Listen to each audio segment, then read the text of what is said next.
comunicado que circula en redes acaba de encender todas las alarmas. Una estructura de las disidencias de las FARC declara objetivo militar al presidente Gustavo Petro y no solo eso, anuncia el fin total de la paz.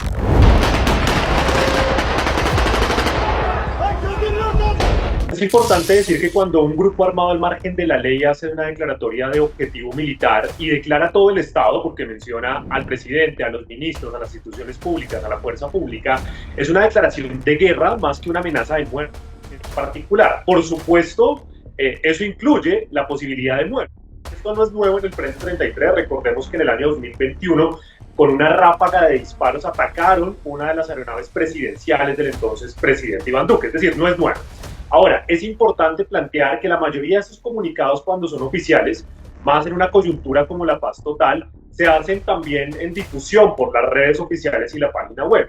Pero en esta zona en particular, lo que hemos visto en los últimos 3 años es que delincuencia común se hace pasar por grandes grupos armados, ya sea ELN o disidencias, para luego generar una ola de miedo, de temor, que resulte en extorsión, en express, que resulte en amenazas o en control territorial, especialmente de la zona ganadera y de comercial. Entonces es importante poner todo el panorama en el radar, porque en una coyuntura tan tensa, como lo que pasa precisamente en Santander, norte de Santander, en Tibú, en el Tarra, pues lastimosamente este es el diario vivir, y al final, en medio de todo el crimen y la delincuencia, pues es la ciudadanía la que queda acorralada. Muy buenos días para la comunidad del norte de Santander, de parte de las FARC, del Frente 33, del Bloque Magdalena Medio. El documento tiene fecha del 13 de abril de 2026 y lo firma el Frente 33 del Bloque Magdalena Medio. En él no solo declaran objetivo militar al presidente. Y el Frente 33 de las disidencias de la FARC ha decidido concentrarse y avanzar hacia ya un proceso avanzado, se llama jurídicamente, de paz, que implica la concentración de su gente, de sus armas, en una zona que ya está acordada. Hay que defenderla del ELN, indudablemente, que no está interesado en la paz. También incluyen a ministros, congresistas, magistrados, fiscales y toda la estructura del Estado colombiano. Además, anuncian que el 16 de abril se terminan todos los gestos de paz, es decir, la guerra vuelve oficialmente a la mesa. Lo que demuestra es que el proceso de paz total no se consolidó, que no se pudo avanzar ni siquiera en un cese al fuego, porque lo que es cierto es que en esta zona nunca la guerra se ha detenido, que incluso se intensificó porque se llegó a un proceso de enfrentamiento entre el ELN y esta disidencia de FARC por quedarse con el negocio del contrabando en la frontera, pero también con el tema de armas y por supuesto el resultado. Aquí hay un asunto y es, oficialmente se acaban los diálogos. Si es que este comunicado fuera oficial y presuntamente estuviera dado desde las órdenes altas del Bloque de Magdalena Medio, pues lo que hay es que en el cierre de la presencia de Gustavo Petro, en el cierre de su administración, definitivamente no solo no se logró el proceso de paz, sino que terminaron avanzando estos grupos en mayor cobertura territorial, en mayor ataque a la fuerza pública. Incluso este frente es el que ha estado presuntamente sindicado de algunos de los ataques con drones que ya vimos se popularizaron lastimosamente en este país. Pues de alguna manera la política de paz total ya había fracasado, y creo que ese fracaso está mediado sobre todo por la ofensiva militar que desplegó el Estado contra diferentes estructuras en todo el país en el mes, pues en el 2026, en este primer trimestre del 2026. Incluso ha llevado, por ejemplo, tengamos estadísticas como que en este gobierno ya se desarrollaron más operaciones militares que en el gobierno Duque. Creo que eso es muy evidente, muy significativo del fracaso de la paz total, pero que sin embargo muy seguramente, dada la coyuntura electoral, hay algunas mesas o pequeños procesos acotados territorialmente en los que el gobierno seguirá insistiendo. Conocerlo como sujeto de derecho, entendiendo que las imposiciones solo traen consecuencias irreparables en cuanto solo agravan los problemas. No se trata de quién tenga la razón, es necesario escuchar la diversidad de opiniones, pues cada uno tiene una historia diferente que contar. El Frente 33 controla corredores estratégicos en el Catatumbo, una zona clave para el narcotráfico y el contrabando en la frontera con Venezuela. Tienen control territorial, que lastimosamente están en la posibilidad de atacar a la fuerza pública y que en medio de todo tampoco es que estén usando la gran tecnología, están usando drones caseros, digamos un poco más comerciales, no son los militares, y literalmente lo que amarran son explosivos.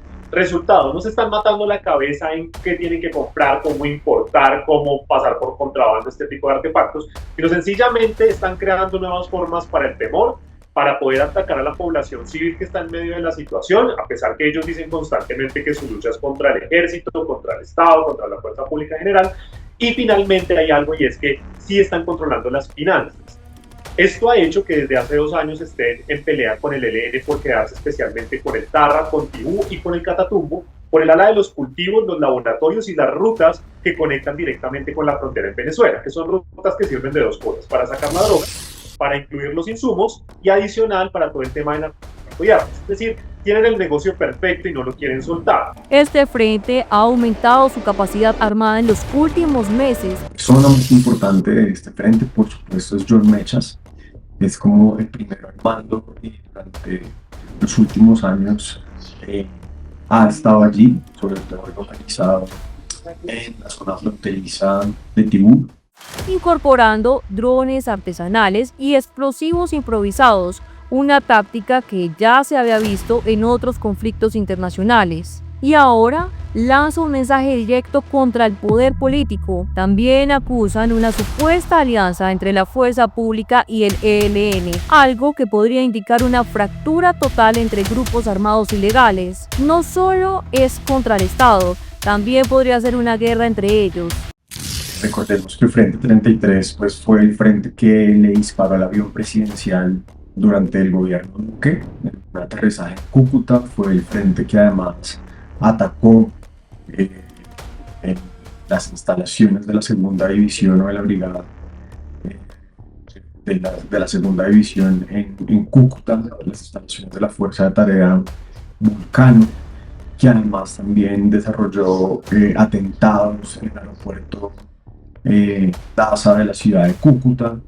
Entonces, desde luego que es un frente que tiene un poder militar considerable, pero que además ha sabido de alguna manera sobrevivir a la ofensiva militar tan importante que el ELN y al golpe militar tan importante que el ELN le propinó desde inicio del 2025. A partir de esa ofensiva militar del ELN, el poder del crimen organizado se reconfigura en esa frontera. Hoy podríamos decir que el ELN es el actor hegemónico, consolidando un corredor que va desde la serranía del Perijá casi que hasta el Pichá, pasando por la región del Catatumbo, por Arauca, y que ha logrado conectar esos 2 frentes de guerra, en oriental y en nororiental. Asimismo, el Frente 33, a diferencia de las antiguas FARC, hoy no tienen un comandante visible. Tras la caída de Miguel Botaché Santillana, los guerrilleros a nivel de Colombia nos sentimos bien representados. Alias Gentil Duarte, el poder no desapareció, se fragmentó. Mandos medios como Richard o Andrei Avendaño aparecen en escena, pero ninguno controla todo. El Frente 33 opera como una red, células independientes, control territorial, economías ilegales, es decir, una estructura sin cabeza, pero con múltiples brazos. Tenemos un gran bloque, que es el bloque del Magdalena Medio, donde uno de sus principales cabecillas es John Flechas. Este personaje tiene una situación de comandancia tipo paraguas, y de ahí para abajo cada uno de los frentes tiene unos coordinadores, que ahí es donde aparece alias Richard, que además funge como una de las personas que se encarga de las finanzas estratégicas de todo el bloque, y adicional está Andrei, que estaría a cargo de las actividades operativas y estratégicas contra la fuerza pública en la zona. Lo que hemos visto con estos 3 sujetos es que tienen una articulación muy fuerte, que han logrado atacar a la fuerza pública, que a finales del año pasado y con reiteración en enero del 2026, la Fiscalía ya dijo que el Frente 33 estaría relacionado al menos con 36 homicidios en la zona, especialmente en el Catatumbo, y con 33 casos de presunto reclutamiento forzado de menores. Adicional, con otros 38 de secuestros, ya sean extorsión o de alguna forma de presión social o económica para los comerciantes de la zona. El comunicado advierte a la población que se aleje de instalaciones militares y gubernamentales. Esto es una señal clara. Podrían venir ataques contra infraestructura del Estado. Hemos visto, por ejemplo, que en otras zonas del país ya se empiezan a desarrollar ataques tipo enjambre con drones. Hay varios drones de manera simultánea. Creo que esta es una, además, transformación que está teniendo lugar en este momento en el conflicto colombiano, y en el Catatumbo pues ha sido una zona también donde se han registrado este tipo de ataques, así que muy seguramente veremos un incremento de los hostigamientos contra estaciones de policía, de los ataques contra vehículos militares, caravanas, etcétera. Y por supuesto estos grupos utilizan la población civil también de manera pues instrumentalizada, por ejemplo, para incentivar azonadas contra la fuerza pública, o incluso obligar a la población civil a que se movilice para solicitar la retirada de la fuerza pública. Esto muy seguramente también está relacionado con un probable aumento de la violencia en el periodo de elecciones, bien sea de sabotajes a las mesas electorales, bien sea de constreñimiento a los electores, de prohibición de algunas de las campañas presidenciales de circular por ciertos territorios o de poner, digamos, su publicidad política en determinados lugares. El ejército quedaba maniatado. El ejército de Colombia está en la posibilidad de contener el avance de estos grupos, incluso de detenerlos o de reducir su capacidad. Pero si un día pueden enfrentarlos y al otro día no, y al otro día sí, ninguna estrategia táctica militar puede funcionar de esa manera. Y al final, pues sí vemos cómo los soldados y los policías terminaron no siendo víctimas, sino como pasó en el año 2024, muchos de ellos incluso secuestrados y casi siendo moneda de intercambio de carne en los supuestos diálogos de paz. El Catatumbo es una región que ya lleva más de un año en crisis. Podría convertirse nuevamente en el epicentro de la violencia. Y esta vez con un ingrediente mucho más peligroso: amenazas directas a la cúpula del poder en Colombia. Y si hay que llevar presos a los alcaldes, los hacemos llevar no por orden nuestra, porque es de la justicia y del Contralor. La Defensoría del Pueblo en las últimas 3 advertencias ha mencionado lo que está pasando en el Catatumbo y hace énfasis en que faltan 5 cosas. 1, por supuesto, una contención de los grupos armados. 2, una protección a los líderes que han venido siendo amenazados y algunos de ellos asesinados casi como un trofeo delante de los otros líderes. Lo tercero es que el Catatumbo históricamente no ha tenido protecciones sociales en salud.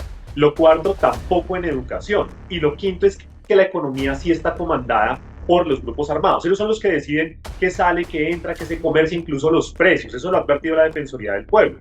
Acceder a la canasta básica familiar en esta zona es casi un lujo, y son los grupos los que dicen qué se comercia, con qué valores y cuánto es la cuota que le tienen que pasar a los niños. Esto en una escala desde los pequeños comerciantes hasta pues los grandes empresarios que pueden estar allí. Entonces, lastimosamente, hay un control territorial. La paz solo fue una pausa, porque cuando un grupo criminal declara objetivo militar al presidente, no solo es un mensaje de amenaza, es un mensaje de guerra. La pregunta es, ¿quién dará el primer golpe y hasta dónde están dispuestos a llegar? Déjanos tu opinión en los comentarios, suscríbete si quieres más contenido como este y no olvides activar la campanita. Nos vemos en el próximo episodio.